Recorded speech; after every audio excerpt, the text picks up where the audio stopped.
Live here again. We had to have Murphy Law in the building. It is what it is, but we're live here now. This is episode 22. We're going to have a little chit chat. We're going to talk about what the Cowboys need to do in this upcoming offseason too as well. There's so many things that's on my mind as relates to the Cowboys. You guys know that we just don't like the Cowboys. We love them, and that's the thing. When you love a team, you try to put everything in mind. And lately, going on what happened this past week, Tony Romo got to talking. And Tony Romo was talking about, hey, Dak Prescott will be okay. And I want everybody in the nation to know it will be okay. Shout out to everybody that's in the chat box. I just want to give a quick shout out to that person who was the first person to lay wood in the chat box. I really appreciate that. That lets me know that you're part of the notification squad. And you really truly is in this mix. So shout out to you. As soon as I can find my link and pull that up. But while I'm doing that, I also have in the mix, I have the Dallas Prospect Show going live too as well. DDP, tell them who you are, man. Let them know where you're at. DDP, I am the DallasProspect.com. You can check out the website, thedallasprospect.com, your home for Dallas sports and all things pop culture. Got Ramiro Garcia here in the chat as well. Shout out to you, sir. First one in the Prospect YouTube chat. And I am getting us set up to also have us on Facebook here, streaming in a moment as well. Yes, indeed, man. We beating down Murphy. That's what I'm talking about. Beat down Murphy Law. Yes, indeed. So let me figure out who was the first guy on our end. Now we got Gleh. Gleh. Shout out to Gleh. Yes, indeed. Earl Thomas, number 29, was the first person that's in the mix, man. Oddly specific. Yeah, look, that's his name, man. That's his name. He won. Hopefully he can be the first person to come join the Cowboys this offseason. Want to be the first person to make the big move. Earl Thomas, go ahead and make that move to come on down. And I got produced by Germ. He's in second place, and then OG Kush. Come on, bruh. You third place, close but no cigar. What you got over there? I don't think he's working on cigars. He working on that OG. Yep, I got Gleh and Ramiro in here. So shout out to you guys here. We're just getting underway. Yeah, we're getting underway. Got to get some of that notification squad set up here. Yes. So guys, y'all want to be in this mix, man? Just go ahead and hit that, smash the like button. Smash the subscribe button, and that's how you can join the notification squad. It's a key to it. It's a mixture to it. Yes. So you guys see that what is it? Orlando Scandrick, that's his name? Yes, sir. That's his name. He playing for the Washington Redskins. I think he used to be here. Yeah. I think. The name rings a bell. How many interceptions he have, I don't know, but we drafted him because he's from Boise State. Boise. I think he have 10 interceptions, and I think eight interceptions. I think it's 8 in like 8 years or something, or 8, 9 years, something like that. Right. It's nothing that blows you away. I mean, he was a good corner for us. He was never like a great player, but the thing is, our defense, for the most part, has been, borderline awful for a while. It's getting better. I really like where it's going. But for a while, he was the best D-back we really had for several years there. So it made us value him more. And then as these young guys came in and came up, you kind of realized, oh, you know what? We might be all right as is. We might be better off this way. You go over there and go to Washington if that's what you want to do. That's the team that all Cowboys go to retire, the Washington Redskins. It's funny, though, but it is what it is.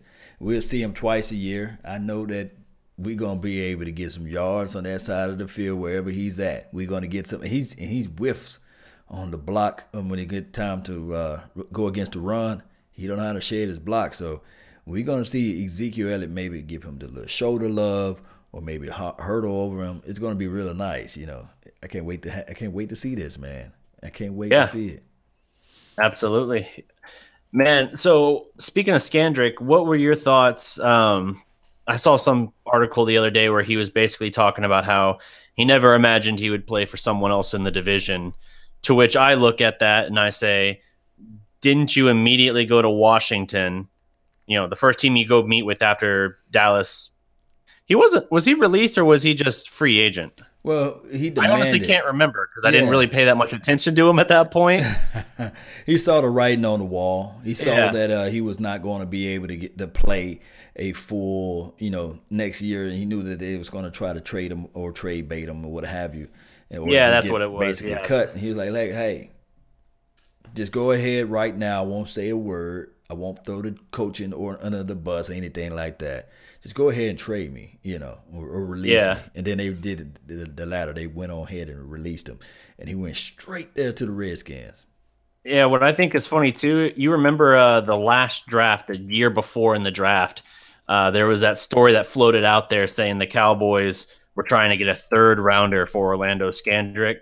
And everyone was kind of like, what is Dallas like? What are they on? Why do they think they can get a third rounder for Scandrick at this point?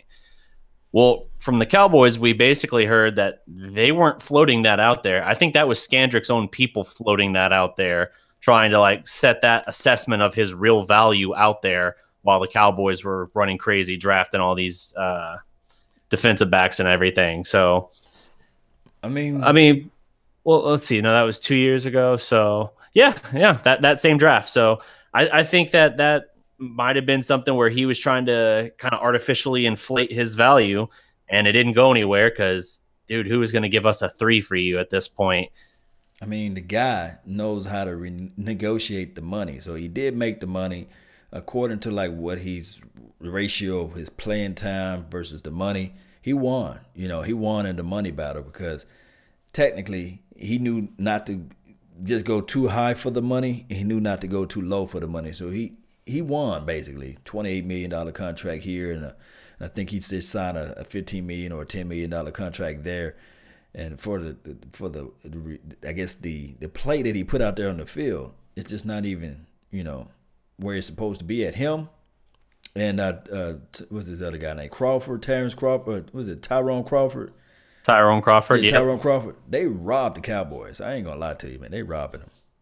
Yeah, Crawford, I think, is a little bit different of a situation, though. I think that was Dallas kind of tampering with him a little too much, moving him around too much, and never really letting him settle in and kind of develop at that position. But he definitely was a guy that they banked on having more upside than he did, whether that was through their interference or his own ceiling, whatever. But yeah, he was definitely a big money contract that we kind of looked foolish for. Yeah, we did. And also when the player just hush up and play, sometimes you got to have a player that say, hey, I'm going to switch over to like basketball because it's the best analogy I can give you. Michael Jordan was pretty much a point guard, shooting guard, right? But if you put him as shooting guard, shooting guard, and of course he would drive the ball down the court. But if you was to put him at center, he would not go to the distance of where you want him to be at, right? So at some point, Michael Jordan should have been like, look, hey man, I'm not a center, I'm a shooting guard. At most I can play point guard, but I'm a shooting guard. So somewhere in Tyrone Crawford's mind, he should have said, or the coaching staff, somebody should have said, look, hey, we're gonna either put you inside or we're gonna put you on the outside. You pick one, because this, or his agent or somebody, he should have been like all hush hush, because the results is what matter out there on the field. And even though you thinking that you're helping us, you also are hurting us. So I just look at it from that aspect. Tyrone Crawford should have been like, look, for me to play better, I should just keep me in the inside, and we find out something what we can do on the outside. Yeah, absolutely. There's some degree of that where I think the player is just going to roll with what's being asked of them.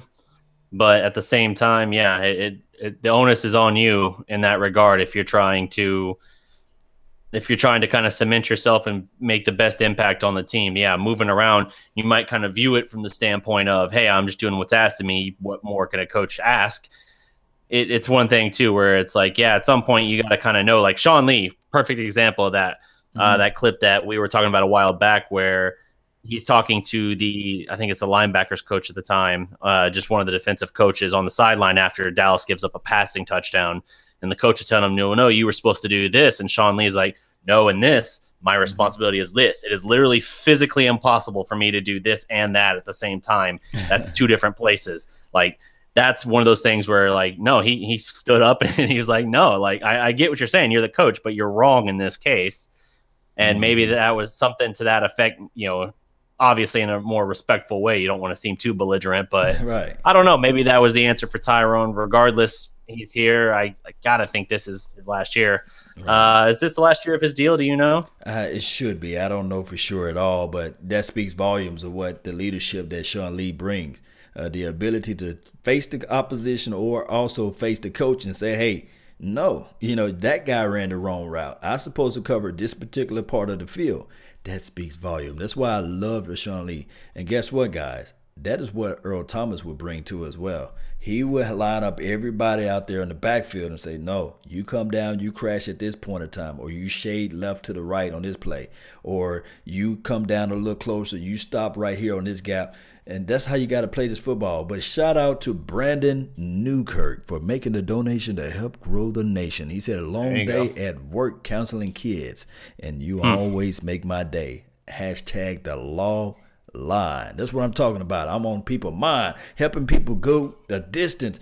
And he also put hashtag DDP too as well, not to leave you out. And then he said, hey, salute, Miss Jackie. Yes, indeed. Salute. Yes, indeed. Get this thing going, man. Hey. Let's see here. So I'm seeing Crawford's got one more year, 2019. But the dead money to cut him is significantly less, so he could be gone this offseason, this next offseason. I think somebody was telling me, like, on most of my videos, they were saying, hey, Law, we can save about $8 million right now or more if you go ahead and cut Crawford, Yep. But man, shout out to Crawford, though. Shout out to Crawford and Boise State, man. You guys know how to get this money. Hopefully, and I mean hopefully, we can figure out a way that Cedric Wilson can just blossom into like this outstanding player like D-Law, but do a little sooner. I'm talking about Cedric Wilson, the wide receiver, Yeah. Yeah, I'd love to see Wilson take a step forward, absolutely. Man, there's so much like hate and everything towards this receiving core, and I get it. If you look at them on paper right now, there's nothing that jumps out at you. But like Romo was saying, when T.O. left, no one was excited about the Cowboys receiving core. And then Miles Austin broke out, and suddenly people didn't talk about it, Like Romo thinks that they have a number one on the roster. I think they do as well. There are question marks there, but I also think you have a lot of professional athletes who know how disrespected they're being in terms of the national scale and even some locally, really. And they're going to be motivated to, make the people eat those words. So let's see what they can do. Nothing motivates a millionaire or a guy that can ball who made it to the next level. Because these guys, I think Deion Sanders was saying this before on one of the streams that I shot out before. He was saying that these guys that's on this Cowboys roster, they were number one somewhere at one point of time. They were number one probably in middle school, probably in high school, probably in college. So they know what it needs to take to be number one. Because you just don't fall into the NFL and say, hey, okay, I was number 3 coming out of young state, Ohio, whatever, and now I'm going to be number 1 in the pros. No, it don't happen that way. Football and life doesn't work that way, right? So what I'm saying is with this right now, we do know for sure that Allen Hurns, although he having injury issues, maybe that can all be washed away because we got a better offensive line. We have a number one, I'm talking about a supreme, a beast, a nasty guy that can run out of the backfield. I'm calling him Zeke the Freak. And then also you got matched up with a Tavon Austin. I don't think that Allen Hurns ever had those type of guys next to him. I may be wrong, but I may be right. But if you're looking at this team collectively, I think that Allen Hurns going to step it up. I think that my pet cat, Michael Gallup, going to have me going out there buying a horse. I'm thinking about a quarter horse or one of those Tennessee Walkers. And I'm like, I might just get on that horse and just say, God, yeah, get on up there. Because I might just ride up to the Cowboy Stadium with one of those horses and talking about I'm galloping all the way to the Super Bowl, baby. Because this guy right here, Michael Gallup, he's my pet cat. I'm telling you. This guy, we talking about, Tony Romo was talking about windows where you can throw the ball into. This guy got a full balcony. He got a weird range of space that he can just catch those weird 50-50 balls and 70-30 balls. He can go out there and catch those things, man. Yep. Let's see here. think I got us going live to Facebook finally. The settings were being finicky, but I did just get us live, so we're up now on Facebook. Shout out to all the Facebook lovers, man. Thank y'all for joining in to the nation, man.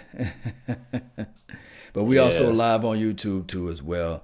And what all channels we on right now? We are on Big Game James, looks like EBSN, Phantom, Law Nation, Silver and Blue, and of course Dallas Prospect as well. So yeah, we're hitting the full scope right now. I don't know if like Phantom might have another show going right now, in which case that one would have already been on the air and got precedence. But accessibility wise, we are everywhere right now. We're live like 95. So guys, go ahead, comment. This is the best thing you guys can do for us, especially on Facebook. Comment.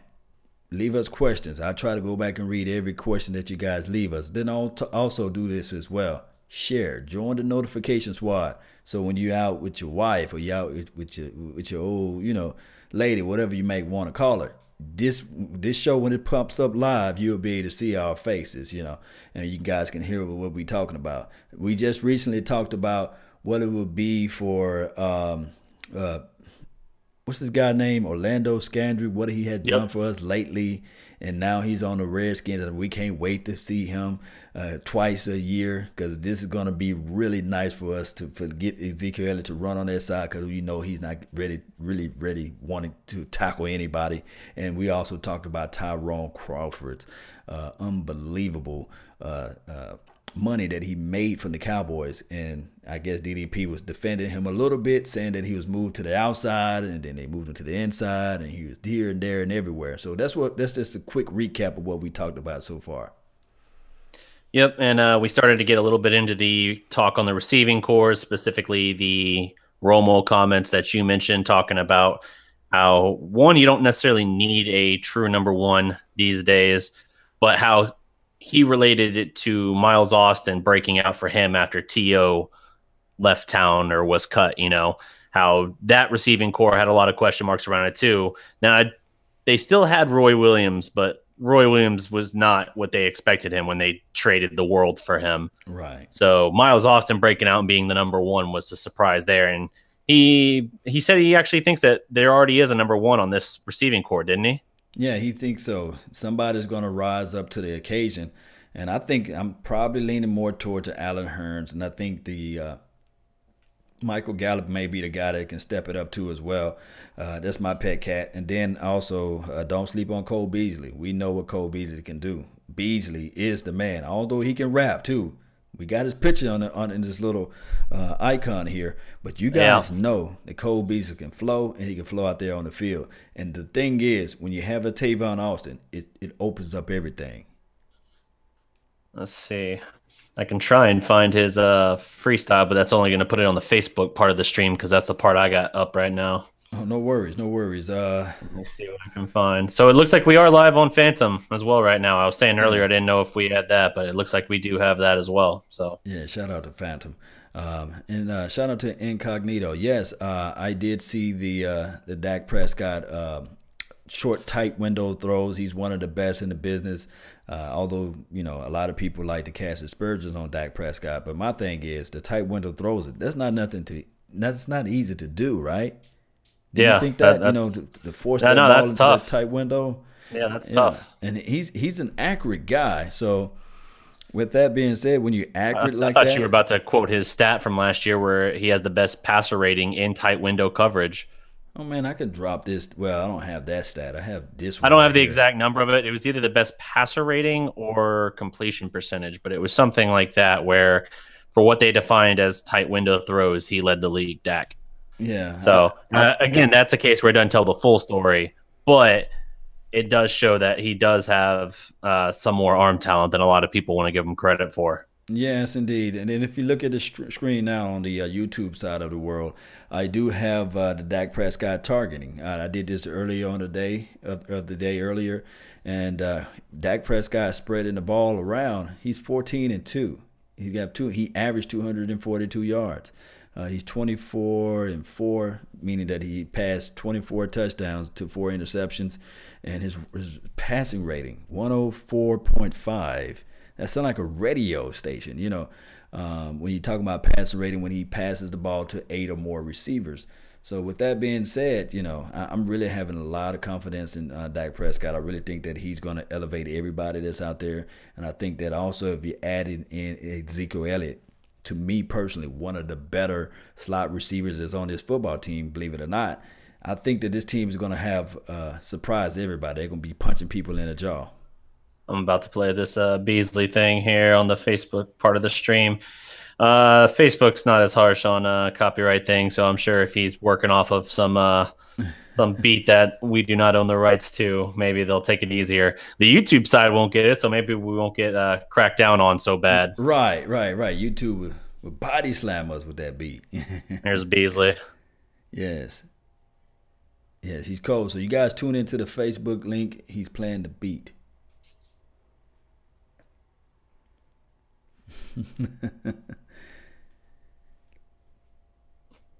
That's pretty impressive. Yes, indeed. I can only imagine what he was saying because on this side, you guys were not able to hear us. But I'm telling you, the guy can spit the fire. He can spit the flames. I mean, he's legit 100%. Whew. Now, one thing I heard people criticize Bease for in this case, he's working off of it's not a freestyle. He's reading off his phone, which that does take some of the shine off of it. Right. But I mean, it's a secondary thing for him. Like you can put out an album and everything. You don't have to like be able to freestyle on the spot, you know? So, and the delivery is the whole thing anyway, and he kills it on that. So dude probably has a career after his football days are done. There's more than one fish, two fish, blue fish. Mess with me, you're going to be toothless. There's more than that, you know. The guy is really rapping. So whether or not he's holding up a phone or whether he's spitting it off his dome, you know, as they say out there in the streets. I mean, if you can put those words together, man, you can make this money. You know, you can make this thing called rap career. And we know that when you're in the studio, you can make everything. I heard a dude the other day, I was driving home from work, DDP, and this dude made a song saying, "My mama told me to pick up my clothes." You know, I'm sitting there like, man, this dude was making money off of that. I said, man, I need to have a Law Nation's rap tube or something, you know, and I just have my mama told me, ha, ha. Yeah. But shout out to David Short for making a donation to help grow the nation. He said, would you cut Tapper? Salute. Would I cut Tapper? I think Tapper is very, very, very dangerously on the chopping block. He cannot afford another significant injury. You know, in minicamp, he had the concussion, which I think that was like a non-contact drill thing too, right? Like it was like a weird concussion, I think. So dude's had, you know, the back surgery his rookie year. He had the, I think, foot or ankle after he got his first sack last year in that opener against the Giants. So he's shown flashes, but man, he cannot stay healthy. And I don't know that he has the physical, I don't know that his body can physically hold up to the demand of what his position needs. I hope I'm wrong. I'm an OU guy. He's an OU guy. Got respect for him there. I hope I'm wrong, but my gut tells me he is going to be the quote unquote, I don't know if you'd say surprise cut because he hasn't really had a chance to show us, but he would be a high recent draft pick to flame out in pretty record time. Yeah, because he was drafted before Dak Prescott. So they thought, you know, high of him, and looking at his size and his speed, I'm telling you, the guy just have that uncanny ability. And I like what I saw from Tapper's tape, but it's just one of those things, man. And also we have in a new flavor into this thing. I see Big Game James. He's setting up, man. What's up? Big Game. What up? What up? What up, man? Yeah, we see you. Can you see me? Yes. We live on the YouTubes of the world. We also live on the Facebook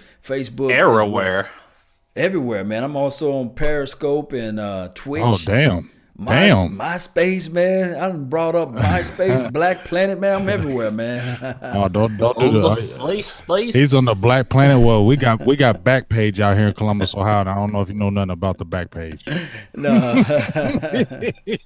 No, but I don't know nothing about that, fam. Yes, indeed. What's up? Man. I know I'm late in the festivities. I'm so sorry. I just got off work and then my son jacked my headphones. I had to buy some rinky dinks right quick. So I do It's all good. apologize and forgive me for that. No, It's man, all good. they look fresh, man. What's the name of those headphones? They're called $20 hollers. Hollers. Yeah. $20 hollers. $20 hollers. Hit us up, man. We need sponsors, man. Yeah, we got a lot of them. For real. Yes, indeed. It look like they're over the ear. So quick, guys, if you guys want to do a podcast, you got to get the over-the-ear headphone set. This is Audio Technica. Shout out to Audio Technica. You guys go ahead and hit Law Nations up, you know, and also DDP and also Big Game James and Silver and Blue Nation. Fly us out there to Scared money don't make none. Right. Yeah. Oh, I love that shirt. I just seen that. That's hard as hell. Man, that shirt is fly, man. Yeah. He doing that Q-tip quote. Scared money make no money. Yes, indeed. Hey, Miss Jackie, and also holla at Jackie. Italian Cowboys, putting down all Cowboys, type of #1. flames. Yes. Not number one guy. Yes, indeed. I'm telling you, those guys, Italian Cowboy, my guy Jay Reese, man, they be hitting me up throughout the day, and also Incognito. They be hitting me up throughout the entire day with all type of content, news, informations on Cowboys. That's what's up. Yeah, and did you follow the supplemental draft, DDP? I saw that a couple of guys that James was pretty high on did not go to us, but instead went to division rivals. That was a bummer. Don Estwood being one of them that I recall. Yeah, and Bill, what's his name? Bill and Adonis. Bill went to the Giants, and Adonis went to the Redskins. I wasn't really. I'm gonna be honest with you. I really didn't check out Bill so much or the other guys, but I was high on Adonis Alexander from Virginia Tech. I like those Virginia Tech guys. I think they put out good guys in the pros as well. And he had good size, good range. He had a lot of good things and characteristics about him. And the fact that he went all the way to the 6th and we still didn't touch him was kind of disheartening to me. Who would you cut for him? That's the hard question, man. Who would you get rid of to have those guys on the team? If I were to say Adonis Alexander, just looking at him, what guy would I get rid of? Would he beat out Marquez White? Would he beat out Cam Kelly? Would he beat out Tyreek Robinson? Would he give Xavier Woods a challenge? Jeff Heath? No, I don't think he'd give any of those guys a challenge. I think he'd be looking more like the Patrick Robinsons of the world. Maybe Marquez White. Don't forget about Duke Thomas from Test. Those are guys he would be competing with, because you got to look at, he had really good size, 6'3", over 200 pounds. And the only reason why he really, I believe, he applied for the draft was because of his grades. He had maybe a little bit of trouble, not too much, but it was those grades. And he was going to be a top prospect coming in next year. And I don't like it because he went to the Redskins for some reason. I just feel like he's going to be good with the Redskins. I don't know why, but Redskins get them little – see, Redskins, when they get our trash, they're never good. But they get those little sneaky players out the draft sometimes, and they get they get really good with them. They'll get sneaky players out the draft. I mean, I can't hate. I mean, we smacked the hell out the Redskins, so I don't worry about them. But they have been getting good picks as of late. Allen from Alabama. So I honestly think this Alexander kid is going to be good with Washington. I really, really do. Yeah, and I love DB play, man. I sit back and watch DB film all day. Even twice and 3 times on Sunday. I just sit back and love DB play, maybe because I played out in space. But when you're talking about the Alexander kid, so long, you know, got that vertical leap that can jump out of the building. Kind of remind me of Vince Carter, the way he jumped up out of there and caught that interception, and still was knowledgeable enough to get his feet down. But this is the thing: he going to the Redskins, right? That's the guy that going to the Redskins.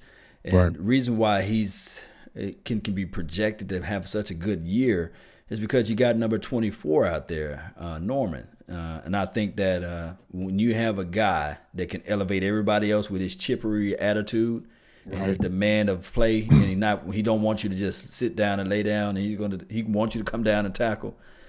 I think that you're right. You're right. They're gonna have a good year with that defensive back play. I really do. I think they are. I think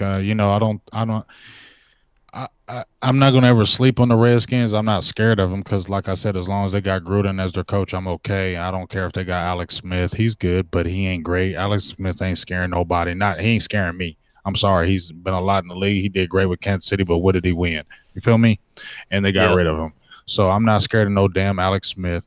As long as they got Gruden as their coach, I don't feel scared about those Redskins, but their secondary will be a lot more improved. Not counting Scandrick. He's a bum, and I can't wait to play you bum. Because when we get them young receivers on your ass, I'll make sure. Please put Michael Gallup on Orlando Scandrick so he can burn you like toast, and so we can show everybody in the whole world what really happened to you in your whole career in Dallas. Right, and that's assuming he's healthy to play the game. Exactly. Assuming them hamstrings ain't hurting. Like we blocked a punt in Washington. Yeah, his old ass picks up the ball, runs one way, runs the other way, and you get caught. You run out of steam because you're so damn old.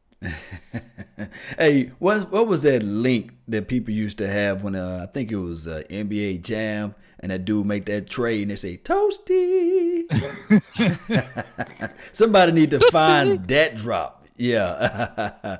And every time we see Orlando, we're gonna just say Toasty. He got 1 year in Washington, and that's it. I don't see him playing any longer. You know, they're always 1 year and done. If you get 2 years out of a Dallas Cowboy player going to Washington, that's great. But they usually, if you haven't noticed, a lot of those guys leave us and they retire. Yeah. I think Hatcher had a short stint there, but that's the only one I can think of that was more than like a year. But that's where we started doing the smart money, because remember, Hatcher had the great year with 11.5 sacks, and that was great for a defensive tackle, but he was over 30. He was like 32. And then we were worried about, are we going to give him the big contract? But that's when we started getting smart and cutting those guys that were in their 30s, no matter if they had a productive year, and let them walk. Yep. Yeah. Scandrick is 2 years, $7 million with the Redskins. So odds are, this is going to be, if he has a bad year or even just a ho-hum year, probably out. And that'll be the end of his career. That boy is stealing money, man. He's still he was crying. He got 3 contracts with Dallas. Man, just highway robbery. But one thing I will say, go ahead, because I'm gonna say. I was just gonna say he also did kind of a weird thing too, where he wouldn't really, he never let himself actually hit free agency. He would always take the extension when it was initially offered. Right. So like if he's angry, he didn't get more money. It's because he never put pressure on the team to do it. Smart move, man. He would like demand a new contract, and they'd be like, "All right, what about this? All right, cool, I'll take that. More than I was making." Like, well, that's not how you do it. Like, if you get to the off season, then you can really actually put some pressure on him. And he never really did that. And it was convenient for us that he didn't do that. But for his own case, if he wanted to make more money, he did himself no favors. Yeah. Well, let's look at it this way. Last year, I believe, when we were drafting Awuzie, Jordan Lewis, remember they were talking about dangling him out there for a potential trade, and nobody bit.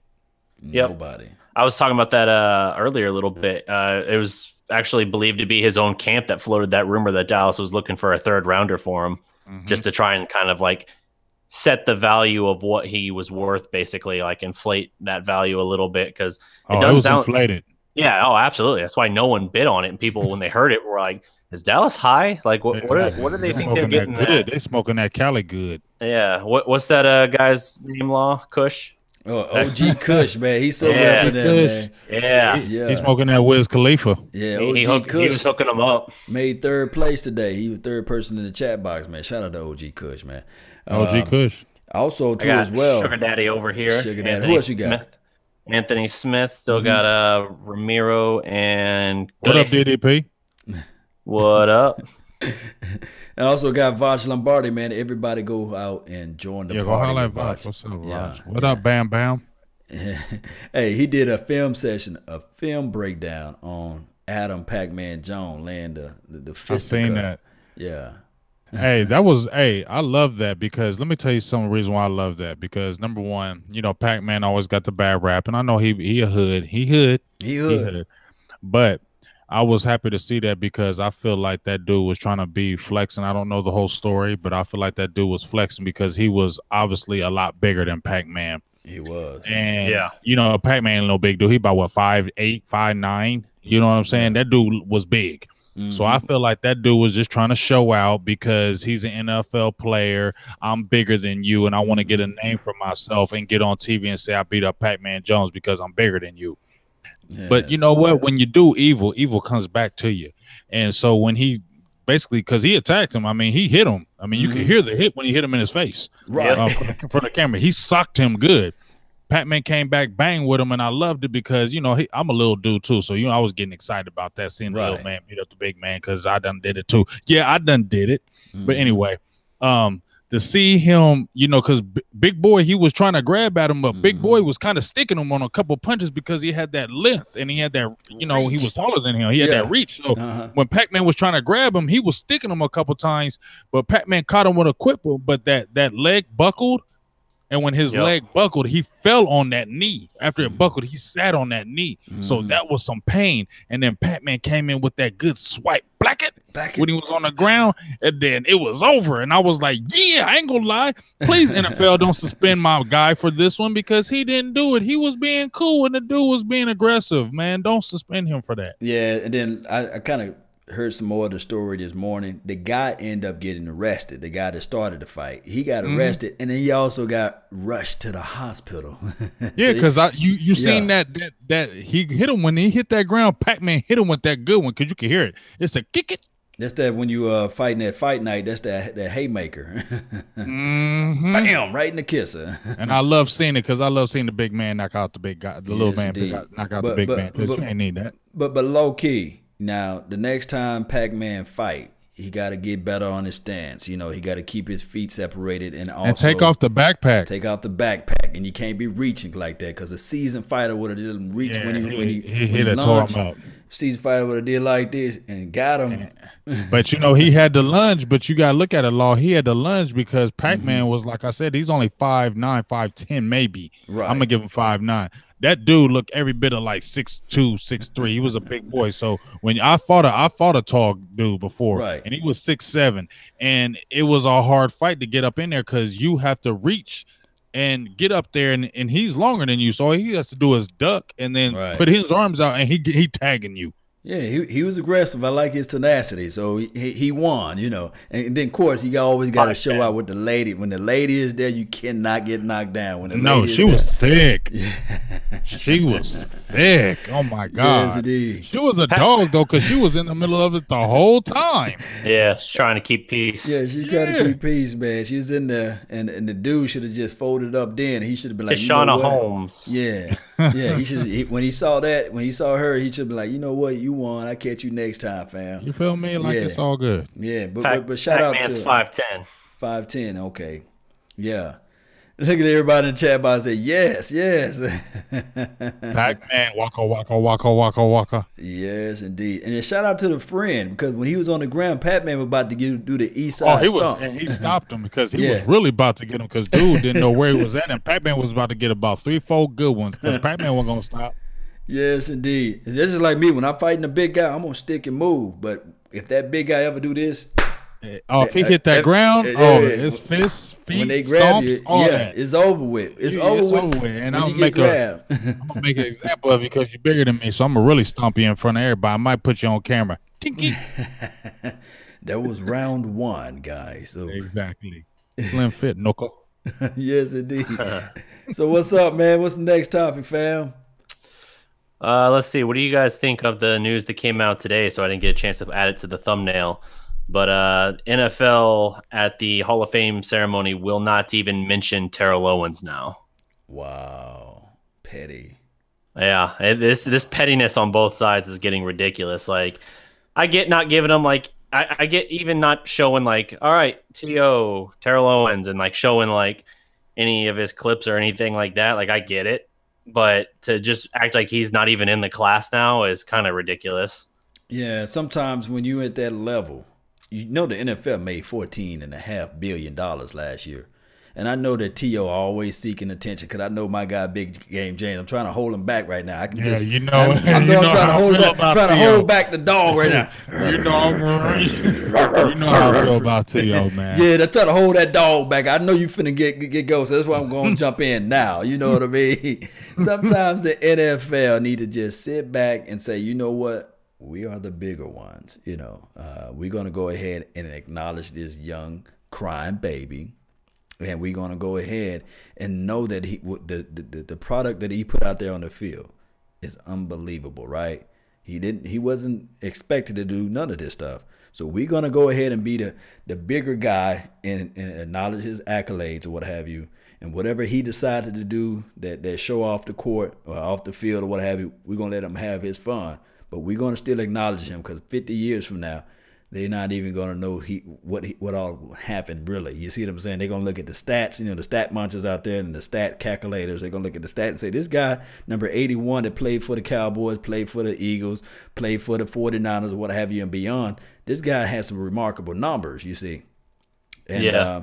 And they could have just been done with it, but by them doing this now, it seems petty. But go ahead. I'm gonna let the dog out, man.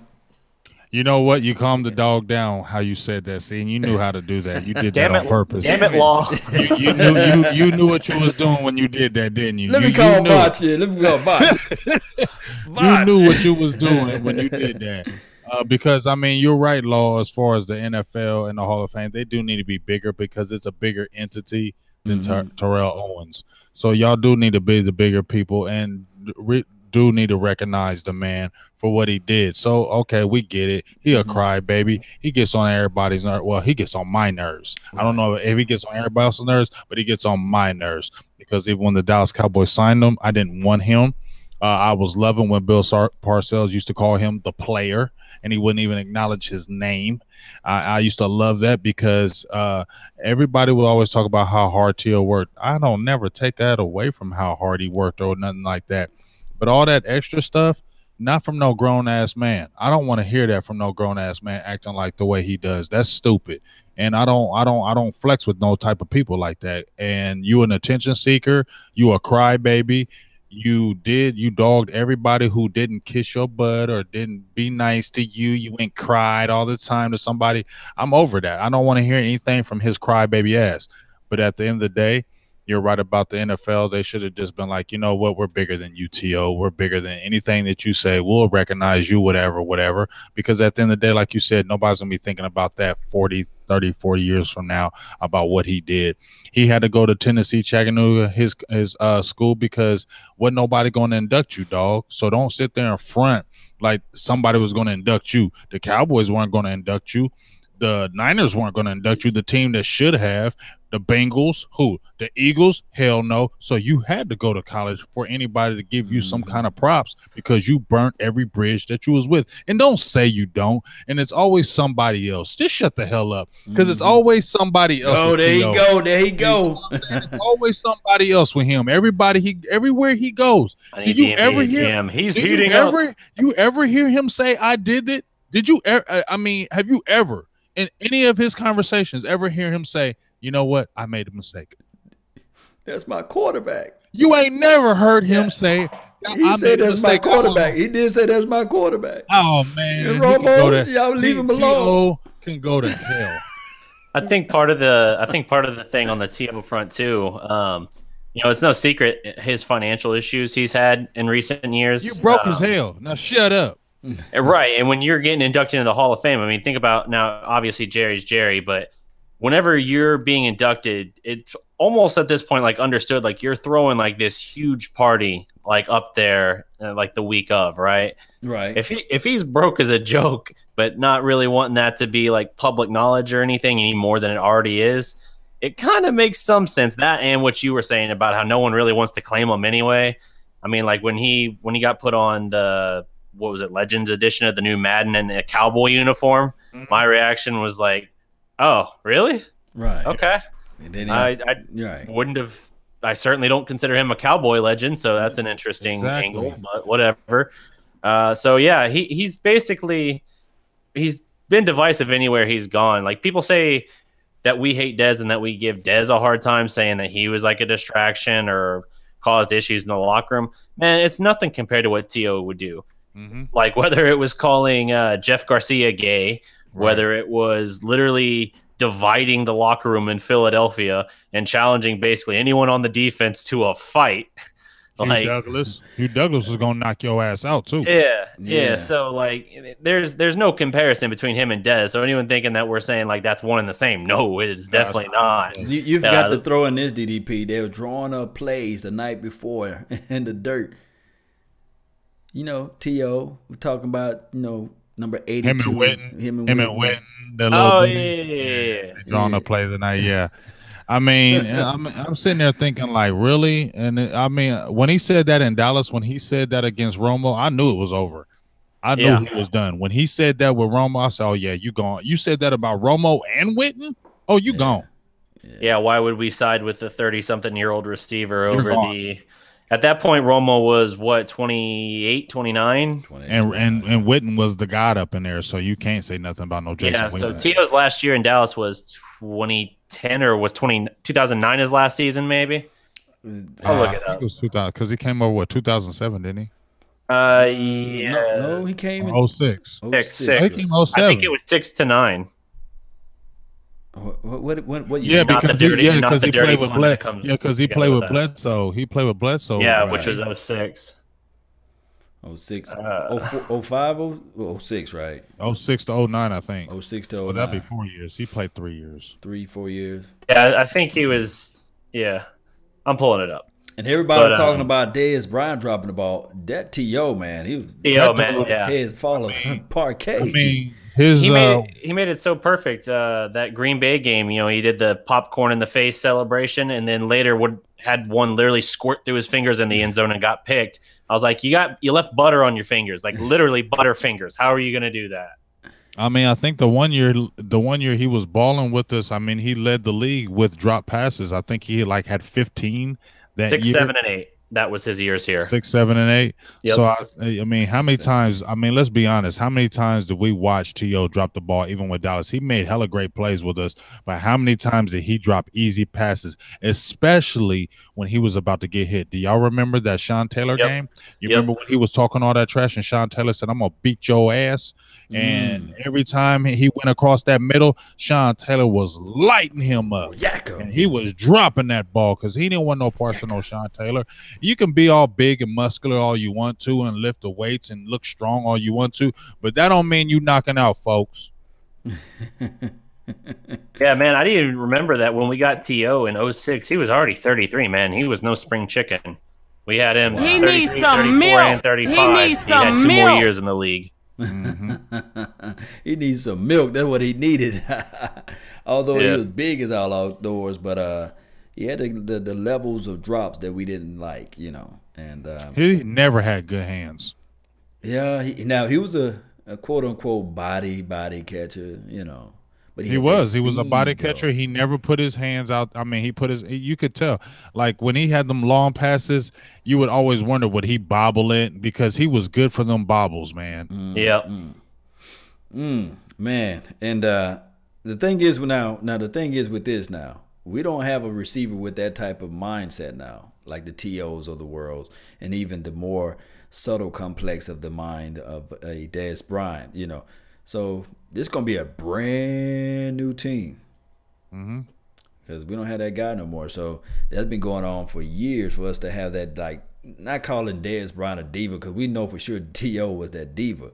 We don't have anyone now, you know. No, not right now. We don't have that divisiveness. I mean, think about it. We had Irvin with T.O. I mean, not Irvin was a divisive, but he was that like kind of rah-rah guy that we had. Even T.O. led those practices, spirited practices. Michael Irvin, Dez Bryant. Now we don't have that guy who's going to really lead those spirited practices on the offensive side of the ball.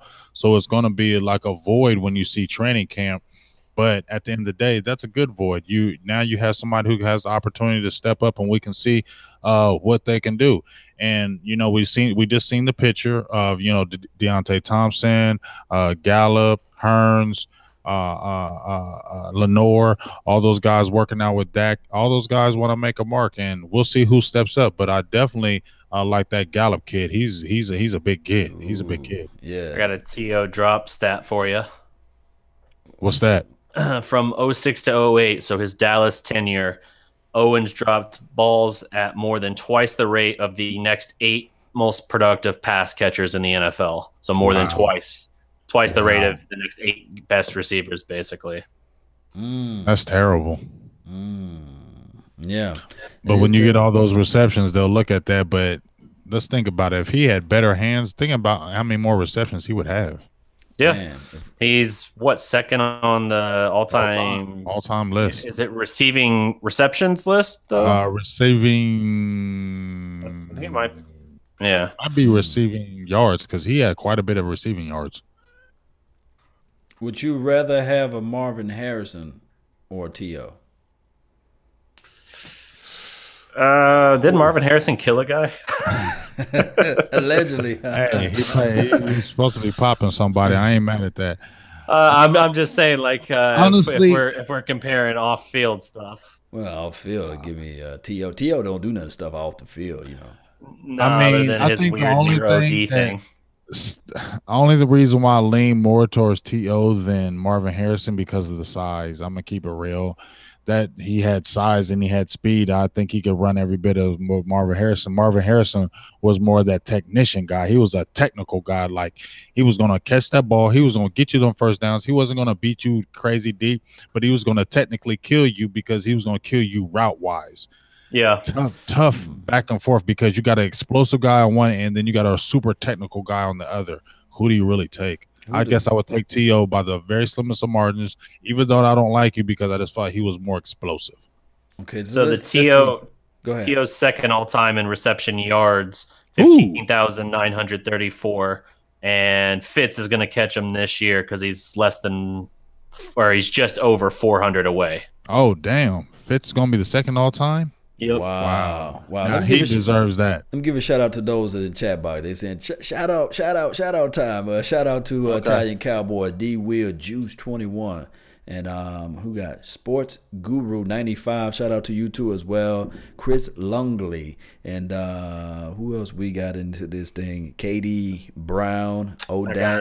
Jackie Smith over here. Eric Anthony. Stevie Mac 23. Shout out. Let me try and pop over to Facebook and see what's going on over there. Donovan Smith, Thomas Menderes. Sorry. Kerry Teagle as well. Shout out. Man, shout out to this name, Internal Thought. I think that's Internal Thought. Yeah, that's one of the coolest names on YouTube right now. Internal Thought. Yeah, shout out to you, man. This is my first time seeing your name, so you may be a first time listener. But the Paradox 116, I like that name too as well. So it is what it is, guys. Let's get it going, man. We talked about Harrison, and we talked about T.O. and T.O. also number 8 in receptions. 8 in reception. All right, time. So on this team now, who do we got comparable to those two? You know, who can be you could say is kind of sort of similar in a sense. Third on touchdowns. Yeah, no, his stats speak for themselves. Playing wise, you know. I mean, if you look at all the receivers that we have right now, I mean, you probably have to throw Allen Hurns in the mix, but I really like the Gallup guy. I mean, the Gallup kid. I mean, he just looking at the photos of him, he's big and strong. They said he plays big and strong. Nuanced route runner too. You know, like you said, knows the route tree, yards after catch, really strong hands. Cheeto said he played against him when he was at Colorado State. He said he respected him. He said he was a baller. I think that might be the guy that really might step up. I mean, like he's a third rounder, but people had him higher than the third round. I got to watch him at the combine. He looked really good all the way through. Smooth, good hand, strong, caught the ball all the way through, was precise in his route running when he ran those routes, could catch it deep. Doesn't have that breakaway speed. You could see that, but he's still the type of guy that he's a good yards after catch. When he gets the ball, he can make things happen after catch, and he's very powerful. So I think that might be the guy that really might be the dude that steps up as the forefront. I'd rather see him be that guy, be that man, and then you have Hurns and be that second guy because I like Hurns more of a secondary role. I don't think Hurns will be so great at that lead role, but I think he would be nasty as that secondary role receiver. Yeah, I agree 100% on that. I think I've been high on Gallup as well for a while. I think it'll take to the final stretch of the season for him to really break out and really become that like number one. But I think you'll see the flashes throughout the season. I think it'll be like we saw even with rookie Dez before he was really the number one, where you still see plays where you're just like, oh my God, how did he do that? Mm-hmm. And maybe even where you're like, oh God, if he can just start stringing this together, because he'll have some games where he'll make just 1 or 2 ridiculous plays, but still end up with 2 or 3 catches for 36 yards. And it looked spectacular, but on the stats, it doesn't make a whole lot it doesn't move the needle much. And then you'll flash forward to the end of the year, and I think you'll start seeing where he can kind of start dominating on some of these plays. I do think he has the highest ceiling of anyone on this receiving core, just from what I've seen so far. Maybe someone else eventually challenges for that, but right now that's my guy. I agree. And Cedric Wilson, the only thing that he need to work on, and what we're gonna have to wait and see, is getting off his release. If he can win that, and, of course you can disguise it a little bit by lining him up inside motion sweeps and stuff like that. But we're gonna really have to wait until real competition is out there, and then we're gonna say, okay, Cedric Wilson is that guy. Well, you know what? When we brought Deontay Thompson across from was it Buffalo? Buffalo. Yeah. A lot of people like him. A lot of people on the team like him. He's fast. Sanjay Lal likes him a lot. He was had a very high praise about him all through the mini camps and workouts. So he might be a guy that we need to keep an eye on as well. I know he is 30 years old and he is only on a 1-year deal. But those guys that are on 1-year deal, prove it. Your pet cat that you've been saying, screaming on Lenore.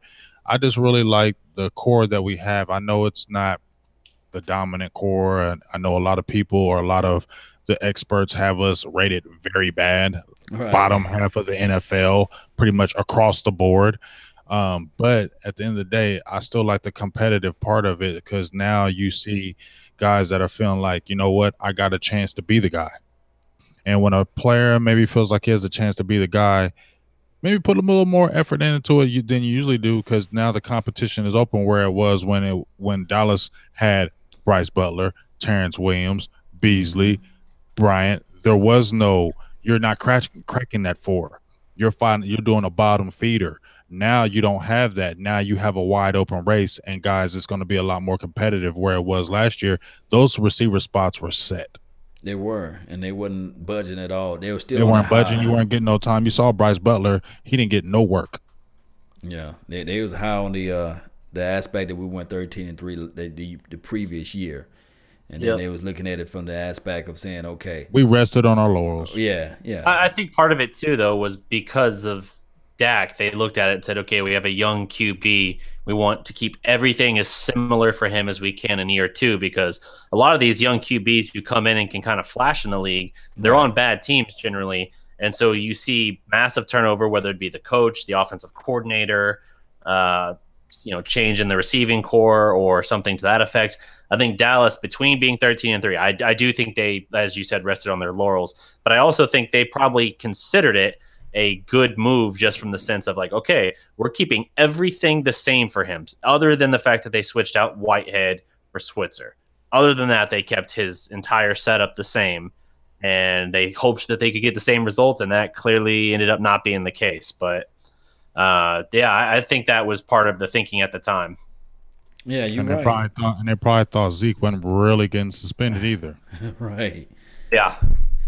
It's crazy with this suspension, man. I don't even really want to touch on that topic altogether, because we just know that the NFL is so fickle. We know what it is. Yeah, we know what it is. Come on now. We know what it is. It's crazy, man. For them to derail that guy. We talked about this at loud volumes weeks ago and all last year. And I'm just ready for us to just play some good old-fashioned football, and I just can't wait to see this thing come into play. Week 1. Yeah, I'm ready. You know what I'm saying? It can't get here quick enough, as long as we can keep trying to get guys staying out the news. But any news with Dallas, NFL player with the Cowboys, he can jaywalk, and then next thing you know, he's going to be on front page. Yes, indeed. And since we're going to make a quick segue to White, because I know we got him on the thumbnail, what are your thoughts on Marquez White? Big game. I read the story. When you read the story, it's like, what would you do? You know what I'm saying? I'm gonna keep it real. This is just my personal me. If I had a pistol and it was registered in my name, meaning it was legal, and somebody was attacking me or following me, being hostile towards me, guess what? I'm probably going to pull that pistol like back up. You know what I'm saying? Because I don't know what's going to happen.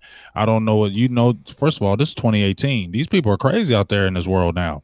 Okay. Yeah. So this ain't like when we were, well, to me, it wasn't like when I was not, it didn't happen. But when I was coming up, this kind of stuff wasn't just going on. People just following you, shooting you just out for no reasons. And that's the way this world is. So it's almost kind of like and guys don't really trust the police anymore. Right. People don't really trust the police to jump to their defense. Let's be honest. Okay, he is a black athlete. I'm going to touch on this, and let's be real. He's a black athlete. Maybe he didn't trust the police. Maybe he didn't trust the police to come help him the way he wanted. So he felt maybe on his end, I got to do this for you to back up. I can't be mad at that. There hasn't been a history of Marquez White being in trouble. Right, true that. He doesn't have a pattern of that. So when you read the story, I don't see him being a problem person. Maybe if you look at the history, if there's always usually a pattern when a person gets in trouble. Right. There's always a pattern. There's always something that they were doing prior to lead up to this, but you never heard any of that about Marquez White. And I honestly, I believe him. Yes, indeed, man. But shout out to Plano Police and Frisco Police. You know, you guys know I love the law. So, hey, shout out to y'all that's out there protecting the streets. But this is Plano Police were cool. Trust me. Yeah. I just know. You know what I mean? That's my PC answer right there. I'm going to be like the NFL a little bit. Shout out to the Plano Police and the Frisco. Shout out to Plano Police. And Carrollton, too, as well. But this is the thing right here. And all law enforcement that follow the channel, too, as well. Salute to the law. This is the thing right here, man. This is what I'm mad at Marquez White. I don't know what kind of whip you riding in, but how in the hell you gonna let this guy follow you all the way to the house? I know I drive a nice little car. I'm gonna dump. I'm gonna bite down on it. I've seen somebody following me. I'm gonna shift that gear and I'm gonna take him on down to Oak Cliff. You can come on, follow me down that way. Come on, holler at your boy. You know what I mean? I stay over around here. Come on, I'm gonna get on out. Shout out to Oak Cliff too as well. Oak Cliff, I'm gonna bite down on that thing. Get off the tollway, and he can follow me down to Oak Cliff. I bet you he'd be like, you know what, that brother there, I'm gonna let him go. Right. Yes, indeed. But somebody made the donation to help grow the nation. Let me see who it is. Jay Reese, man. He says, what would you pay D-Law and Dak? Top 5. Would you pay D-Law and Dak top 5? I don't know. At their positions. At their position, top 5, like top 5 in the league pay? Yeah. Not Dak right now. Hell no. No. Yeah, we gotta. It's a prove-it year for Dak, and then it's also a prove-it year for Lawrence. Lawrence too as well. But he said top 5, not just like 5, referring to like 5 years, right? Is he saying top 5 at the position or top 5 like overall? It's got to be a position. There's no way you pay D-Law top 5 overall. Yeah, I'm not doing no Dak Prescott, no top 5 the quarterbacks. He's even said that he'd be willing to work with it as far as the deal. We got to see how he plays it out. DeMarcus Lawrence, I feel like he's going to have another good year. I feel like he will have another maybe 10-sack year. I think he is going to have another 10-sack year. And I don't feel like if he does have another 10-sack year, why not pay him that money? They were talking, 5 years, maybe 75. That put him at maybe $15 million a year. We're going to have money next year. That's not crazy. Yeah. I mean, the thing he's still is, young. Why are we going to let players walk? Man, he got to prove it, man. What sacks you want to get? 7? What you want? 15 sacks, 12 sacks? He don't got to get 15 sacks, but I would like to see maybe a 12 sack season is good. But the thing is, Law, we can't keep letting our players walk. We can't draft these players and then 4 years let them walk. What if he gets 7 sacks and we? But you can only afford to sign a couple guys like that. True. Well, I mean, this is the best teams are the teams that can restock with good depth on rookie contracts generally, because you can't afford to pay everyone. That's why like the Seattle Legion of Boom and everything kind of disintegrated.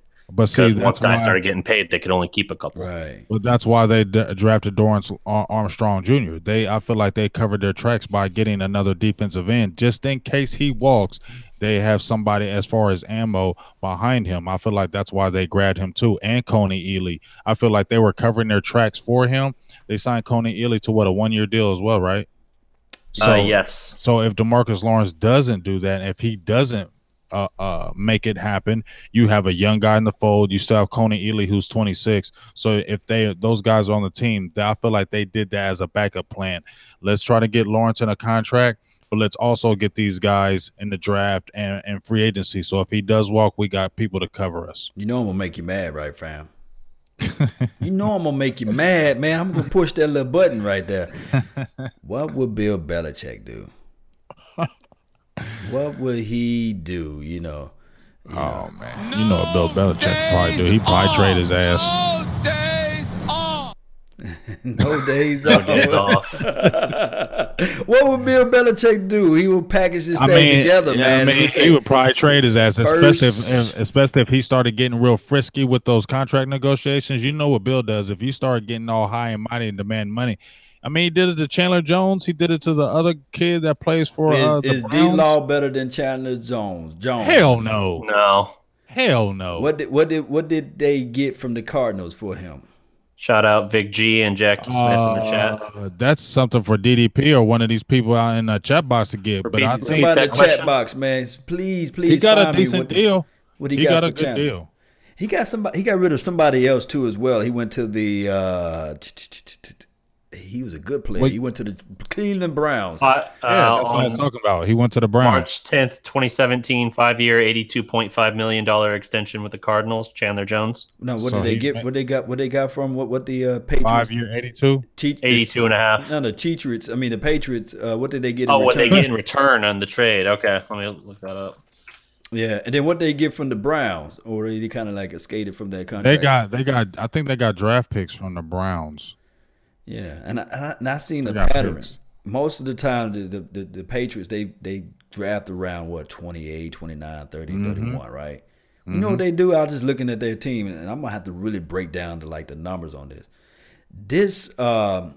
They always trade out of that first round. They give that pick away, and they get multiple picks in the second and third round. And I think there's a weird number out there, and this is using analytics. I think that's what they're using, that if you look at the Hall of Fame, majority of the Hall of Fames are from the second and third round draft picks. Okay, I got it here. Wrong, but that's what I found out one time before. But go ahead, what you got, DDP? On the Chandler Jones trade from the Patriots received Jonathan Cooper, familiar name, a second round pick. That's good. They then traded that pick for more picks, with which they selected Joe Thuney and Malcolm Mitchell. I think Mitchell was a good pickup for them, right? Yep. Yeah. So let me ask you this, guys. What was the number again that the Cardinals had to pay for Chandler? They gave him an extension, $82.5 million. And they had to pick up 82.5. Oh, say that again? $82.5 million. For how so many he got years? about what, 17? About 17? Yeah, about that per year. So one can argue the fact that the Patriots found a way to dodge that $82.5 million and still made it to the Super Bowl. Yes. They didn't win it all. No, they didn't win. You can argue the fact that if they had them, you probably would have had a better place in the winning. But this is what you got to do to win in the NFL. You can't fall in love with players. Now, trust me, I love D-Law. I want D-Law to be on this team. But for 5 years, come on. I don't think the teams that's winning the Super Bowls are doing those 5 and 6 year contracts. No. So if he gets another 14, so what would he have to get, Law, for you to re-sign him? Or you don't want him? It depends on what you're re-signing for. If it's a 5-year deal, I don't know what number it would have to be for me to do that. It'd have to be something in the neighborhood of 15 again for me to even consider that. But if he gets us 10 this year, 10 and a half, 11. I'm open to a 2 or 3 year deal if he does that back-to-back years. I think the max you can do is like 2 or 3 years. I think that these 5-6 year contracts should be all obsolete. When you talking about salary cap, if you remove salary cap, then Hell, we probably had at least 3 Super Bowls by now. Jerry Jones would have been reaching to everybody's team.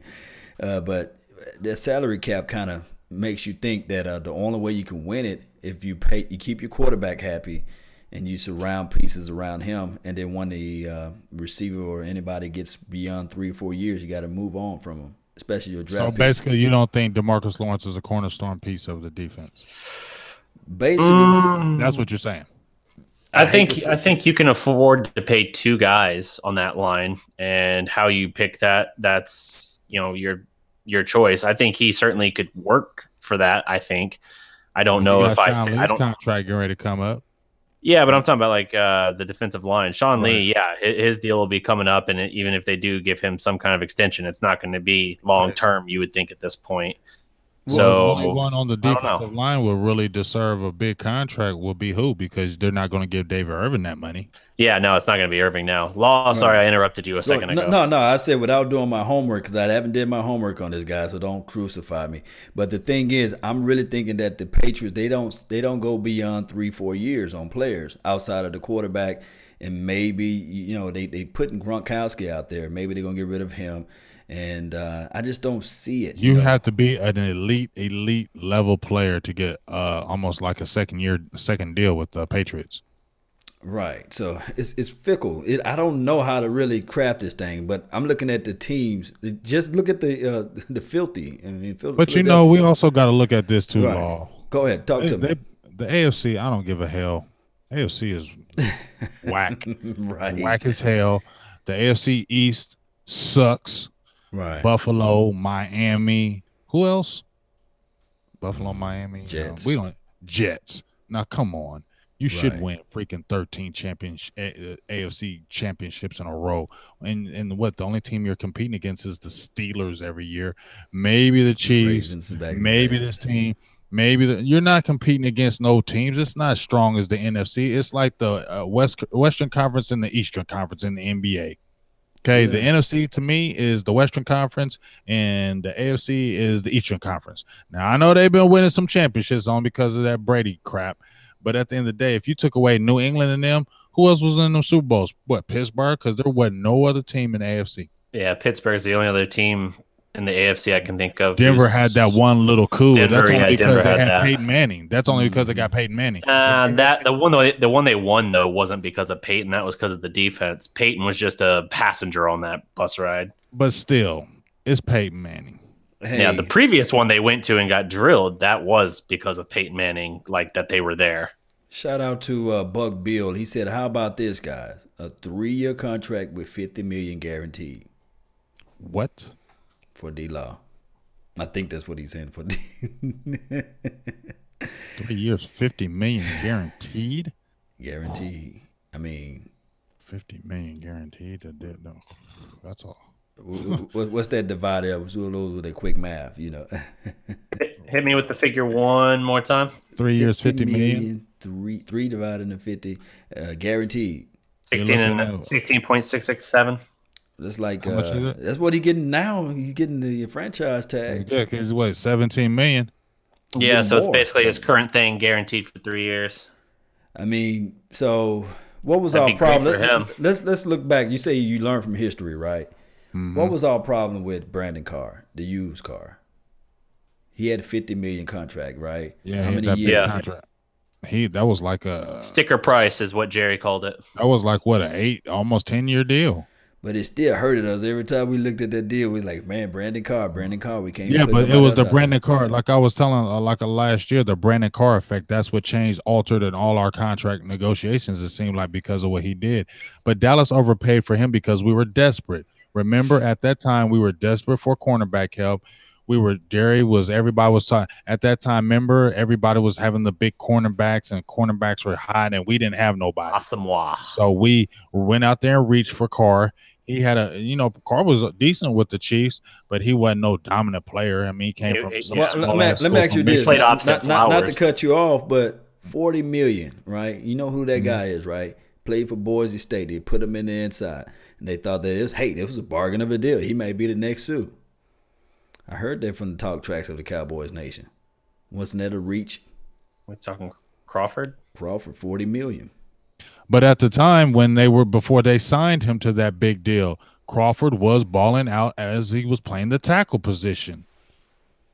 He did.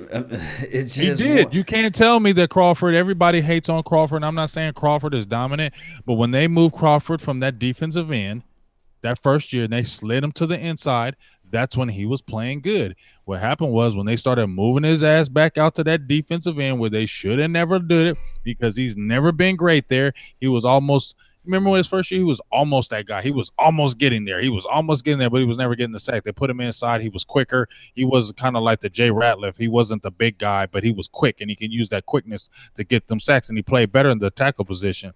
They messed it up by moving him around, and they paid him on potential. This is what I'm going to do. I'm going to do my homework on these contract negotiations and be like a capologist a little bit on this. I'm getting my ass whooped right now on this on this contract talk because I really don't know the numbers, okay? So, but one thing I can say is that I kind of follow the trends. I follow what the Eagles did. They get rid of their guys. I followed what the Patriots did. They get rid of their guys. So it got to be a trend somewhere, you know. And if you look at the Seattle Seahawks, we saw what's bit them in the foot, you know. I was gonna say something else, but I'm trying to keep it PG-13. I just, you know what I mean. So you saw what happened with the Seattle Seahawks by them falling in love with their guys. They try to pay this guy, pay that guy, and then they end up getting the guy to injuries and stuff like that. So they didn't move the guys as fast as they should have, right? Right. So when I do some little bit more homework, guys, I'm really going to dive into this, what the Cowboys really need to do as far as negotiating contracts down the line. Do they need to, pay the Marcus Lawrences of the world, or do they need to really pay Dak Prescott, or do they really what about Zeke? Do they need to give Zeke a second contract? Zeke, because DeMarco Murray didn't get one. I don't think Zeke gets a second one, but you don't think Zeke gets a second contract? We've done this talk before. You do not give Ezekiel Elliott a second contract until you know what's going to happen with Le'Veon Bell, basically. Le'Veon Bell is the what's he called it, the litmus test or what have you. Le'Veon Bell is the guy that we sitting back looking and waiting to see what's going to happen with that, you know. Right. So I mean, do you trust Ezekiel Elliott with a guaranteed how much? See, we don't even know the numbers that we're gonna pull because Le'Veon Bell. It's too far out for Zeke to even project that anyway. The market will be different at that point. It'll be higher. Well, right? I mean, so let me ask you this. All right, I know we had Zeke with the incident. True. You don't trust you don't trust Zeke? I'm not citing that. I'm talking when I'm talking about. I'm just asking. No, I'm just asking. Do you trust Zeke? I'm gonna let the people say, man. I'm hopeful that in the chat box. In the chat box, do y'all trust Zeke? A simple yes or no, and we're gonna let the people decide. Do you trust Zeke? Yes or no? I do. Hard. I don't know why. I just do. I'm hopeful that he's learned from this and that it's not going to be a problem again. He didn't do none of that, girl. I'm just stating I'm hoping we're not going to have to worry about anything off the field. Even if the girl thing, fine. But the St. Patty's Day thing and the punching the DJ and all that, like, it's not like he's squeaky clean. Right. I'm just saying hopefully he's learned from all that a little bit, and that's not going to be the issue. That's not what I base the decision on when I say I don't think that you give him a second contract. I think we have to see first what kind of mileage they put on him between now and then. You know, how they use him will tell us everything. Look at how the Cowboys chewed up DeMarco in his last couple of years here to really signal that they weren't that interested in bringing him back unless it was like a cheap, affordable deal. Hey. I think the best they offered was, 5 for $25? Philly easily blew that out of the water. So it was something to that effect. Now, I get it. It's not apples to apples. DeMarco was older than Zeke will be at that point. But I think that if you have the best offensive line in football or one of the best, I think you can find very good running backs at any number of the first 4 rounds and plug them in and be effective, like a Kareem Hunt last year.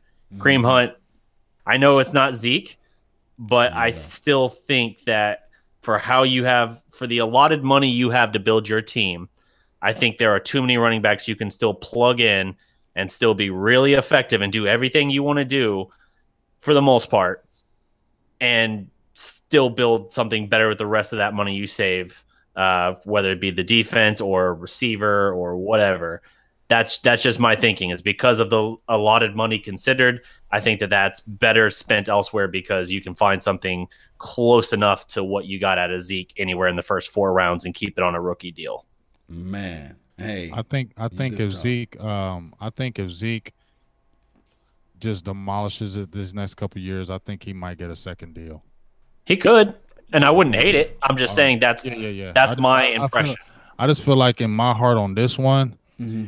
Talk to me, man. I just feel like Zeke is kind of like not like Adrian Peterson, but he's in that realm of this is one guy that you have to give a second deal to, because he's just one of those type players.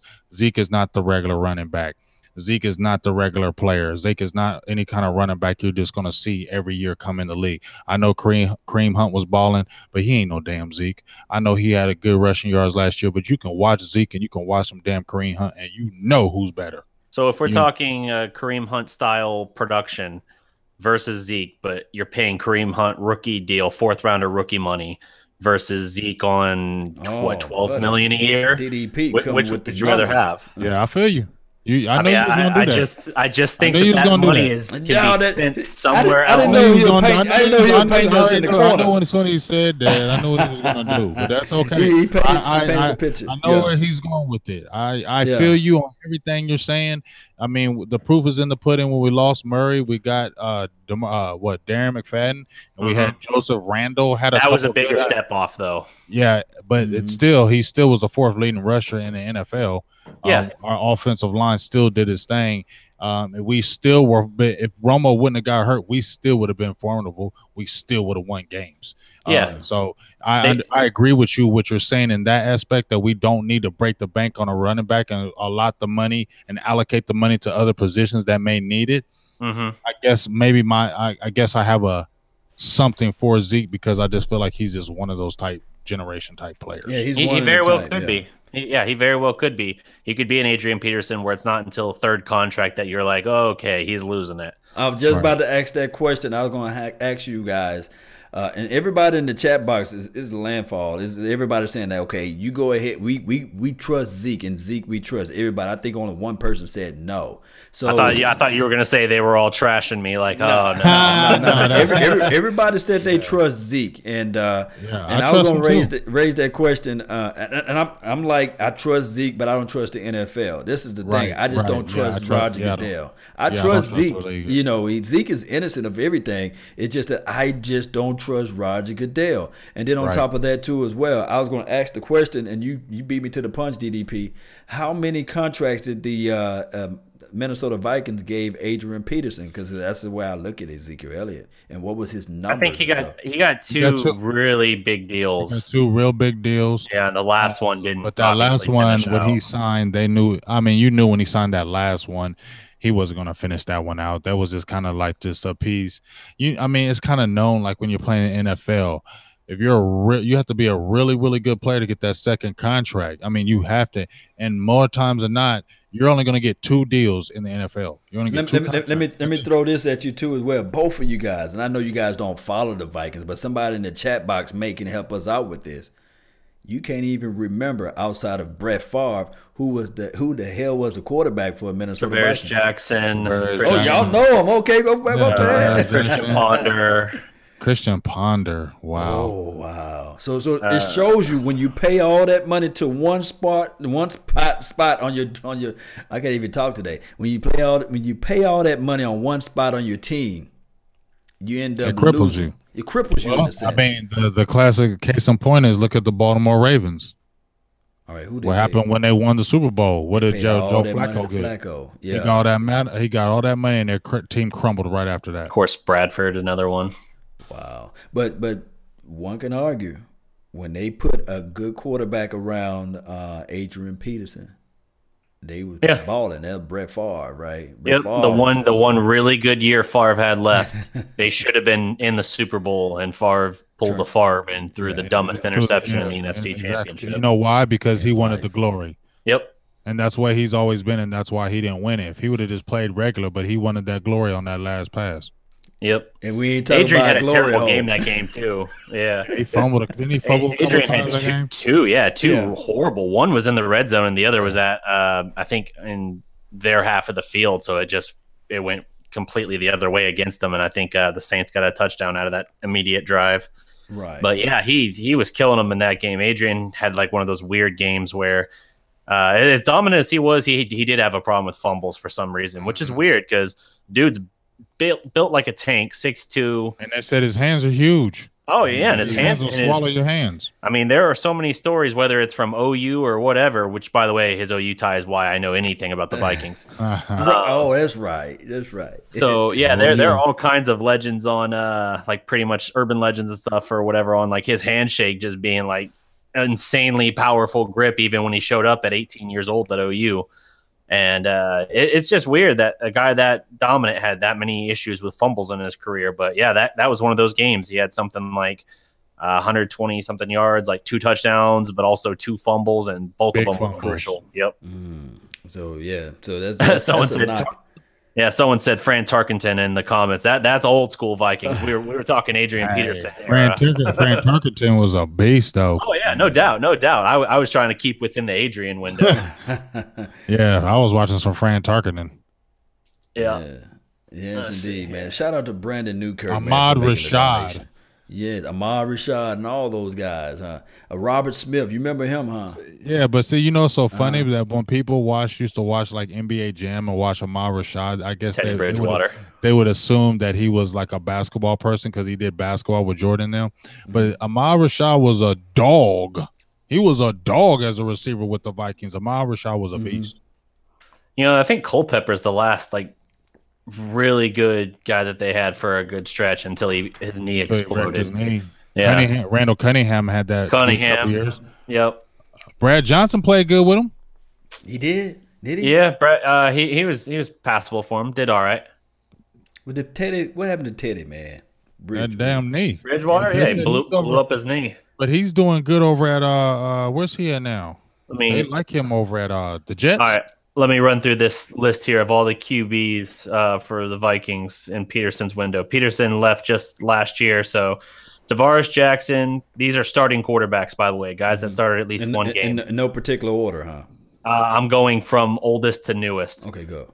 Tavares Jackson, Kelly Holcomb, Brooks Bollinger, Brett Favre, Joe Webb, Donovan McNabb. McNabb, you forget he was there? I did. I forgot about Donovan McNabb. Right. That's now you know that's bad when you forget McNabb went there. Christian Ponder, Matt Castle, Josh Freeman, Teddy Bridgewater, Sean Hill, Sam Bradford. That was Peterson's quarterbacks. Oh, Josh Freeman. Remember Josh Freeman? No, that Joe Webb was funny as all get out though. But man, they kept on trying to convert him, didn't they? He's still playing. He's on special teams now. Big boy too. You know who Joe Webb is? He's our Jamel Showers. Pretty much, yeah. Right. Pretty much. Because he was running, he was throwing, he was run, throw, catch, whatever you want him to do. I said, y'all remember Isaiah Stanback? No, you don't. Vaguely. Because you know, I always get Isaiah Stanback mixed up with the other guy. They came from with the long hair. He'd be on the radio station out here in Dallas. Somebody help me out, man. Lifeline. He won that Michael Irvin reality show. Holly? Yeah. Jesse Holly. Jesse. Oh, you had a read. He does. Yeah, Stanback had the Predator hair. Right. You know. And they kept on trying to hype him because remember he was a quarterback and they converted him to receiver. Mm-hmm. Man, that's some history right there, man. Just saying. Yeah, just saying. Know your history. Even your boy Harris is still out there. Dwayne. Oh Lord. Dwayne Harris, he's done. Well, I mean, I was sad when he left a little bit because of special teams, but now he's done. But he snatched our heart out, man, against that 2015 when he ran that thing all the way back. After we went all the way down the field and that sorry bum caught the touchdown for us. What was his name that we cut? Sorry. Got him in the 5th round. Sorry. Devin Street. Oh yeah. And then he had noise. He had talked some noise on his way out too. Yeah, ran his mouth. You saw all that. They anyway. And the Patriots cut him. You know, he went to the Patriots. Everybody cut him. He was whack. He was so sorry. Oh man. But yeah. When he ran the back and then he did that little the move when he scored that touchdown, I said, man, my heart fell, man. I said, dang. And that was what the beginning and end for Greg Hardy when he pushed the coach. Like that clipboard. I wanted him to knock the coach out. I wanted him to knock some people out. I was happy. He was so mad because I was like, I would be mad too. Like we just went all the way down the field and scored. and then you just let them run it right back for a touchdown to win the game. Damn near. Seriously, and we got Matt Castle back here. And it was J.J. Wilcox again. Talk about a guy that's made a boatload of money for not doing a whole lot. He had one 11-5 season with the Patriots that didn't even make the playoffs, and he's just still cashing in on that. Castle. Yeah. Cash me outside. How about that? That doggone Castle, man. This is crazy. Man, that Castle, man. I was looking at, he made me so mad. It's like, how can you go to this team and then you come to us? But honestly, let's be honest, folks. Matt Castle ain't sweet. But I feel like our coaching was not the greatest. And when you look at, all I got to say is we had Brandon Weeden. We cut him. He went to the Texans and won them games and put them in the playoffs. That is discerning to me. And so that tells me that there's always something going on with our coaching. Yeah, 2015, the coaching staff definitely slapped the training wheels on any backup that went in when Romo wasn't playing. And I think I want to say they learned from that with Dak the next year when Romo went down again. They're like, all right, we're not going to really put training wheels on. We got to let him go out there and try and make some plays and trust him. But all the same, you look at so many other places where you're like, I don't think they've learned a damn thing. Yeah, because that was the weirdest thing. That Matt Castle, man. He threw How many sacks ball. Does Claiborne have now? Yep. Don't change anything. Don't change let it happen. Just let it happen. That Matt Castle threw an interception against the Jets. I'm talking about God, that interception he threw against the Jets. It was intentional grounding. Intentional grounding and threw it to the dude. Like you intentionally grounding, trying to throw the ball away. They still called intentional grounding. That was the funniest thing. I said maybe it's a holding, maybe it's something, a defensive offside or something. He just looked like straight trash. But you know what? I honestly, when we played them Redskins, I knew we were gonna beat them. Man. My guy with the left arm, what's his name? Kellen Moore. Yeah. Put 400 yards on them, boy. 422. Yeah, they didn't care in that game, though. They already beat us. They was already up, 20 points on us? I think it was like 21 or 24. The nothing. It was empty. It was almost like garbage time comeback. And I remember when people were like, hey, he threw for 4. Man, be quiet. Shut the hell up. He threw for 400. Shh. Yep. That did not count. Kellen Moore. I can't see. That's what I'm saying. Our staff was thinking Kellen Moore was going to be our backup. That's where I said the coaching. I'm glad they got these new assistant coaches in because we were really thinking Kellen Moore was going to be our backup when Romo got hurt. Wow. They were thinking. And he was going to be our backup last year. Wow, sure was. Boise State Insurance is powerful, man. Man, that Boise State Insurance is better than Safe Auto. It's better than Geico. It's better than State Farm. If you play for Boise State, you got the best insurance ever. In life. You are bulletproof for you counting on Cowboys.